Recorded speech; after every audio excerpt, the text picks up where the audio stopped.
Okay, I'm Roz Kaveney. I'm currently primarily a writer, a journalist and activist. So I write novels, I write poetry.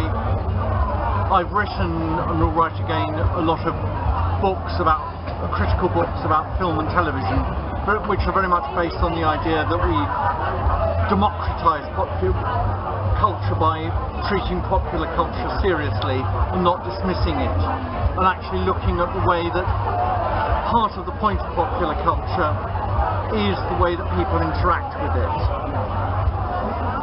I also these days do a lot of trans-related journalism and activism. I've in the past been very much more involved with more general civil liberties. I spent most of the 90s being on the executive of Liberty, the National Council for Civil Liberties, and then being deputy chair of Liberty. After I retired from that because of poor health, I was quite involved with the parliamentary forum that secured the Gender Recognition Act.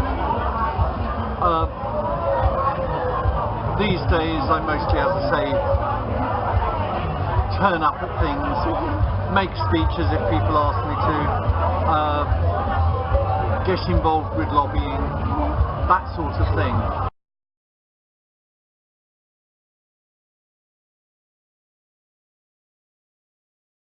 Part of it is a matter of continuing work that's already been done and continuing to fight to retain gains already made.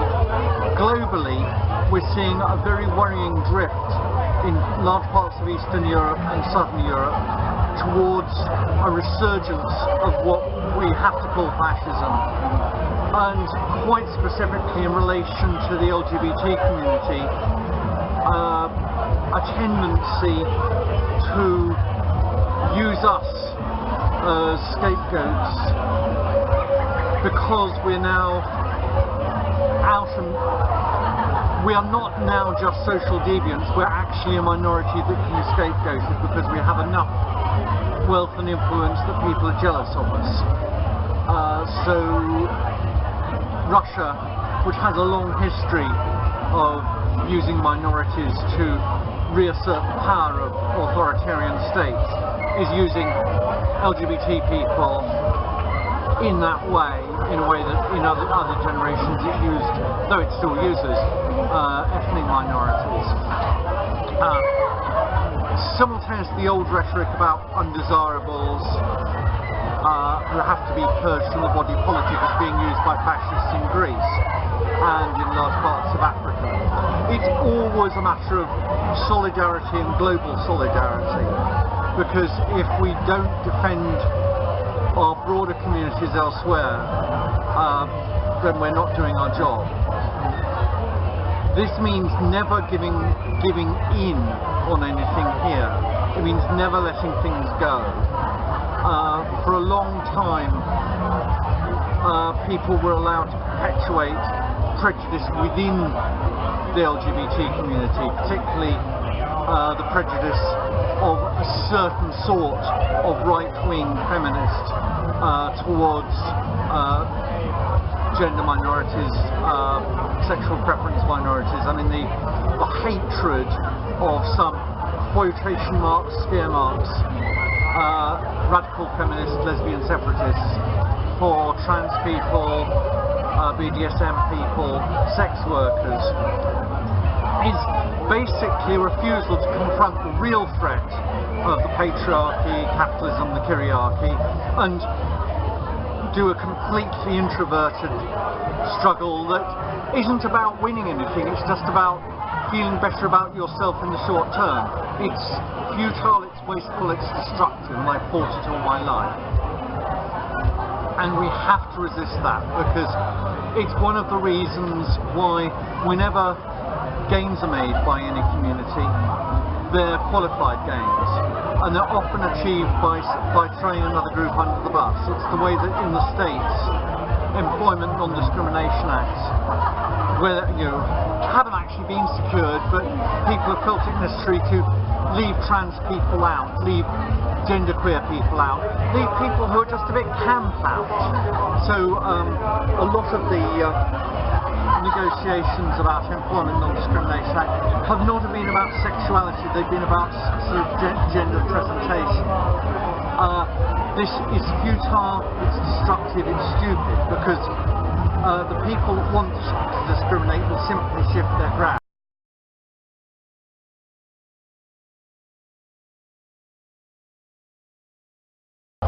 My generation, some of us, were not as good on solidarity, were not as good on supporting other groups, were not as good on intersectionality. Buzzword.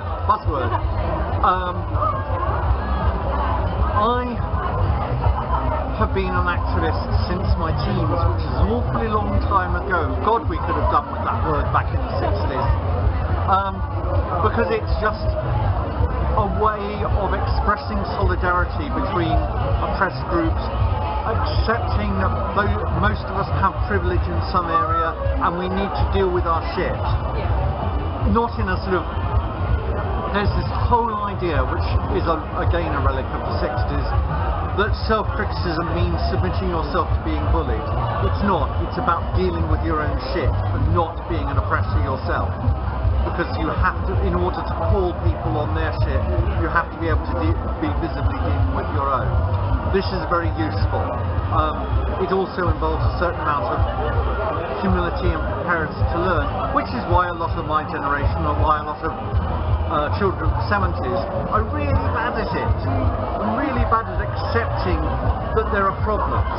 And that's one of the things we have to hand on to the young, is a preparedness to deal with stuff and look at yourself, and also a preparedness to accept that sometimes you're wrong and it's not the end of the world to admit you're wrong about something.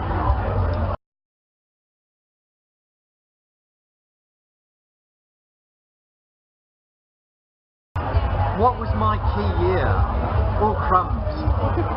That's actually a toughie.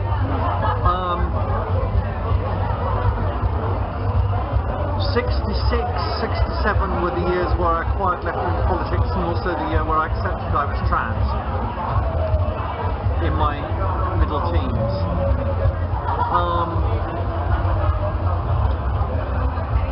79, that was the year I transitioned. That was also a year where a lot of cool stuff was going on.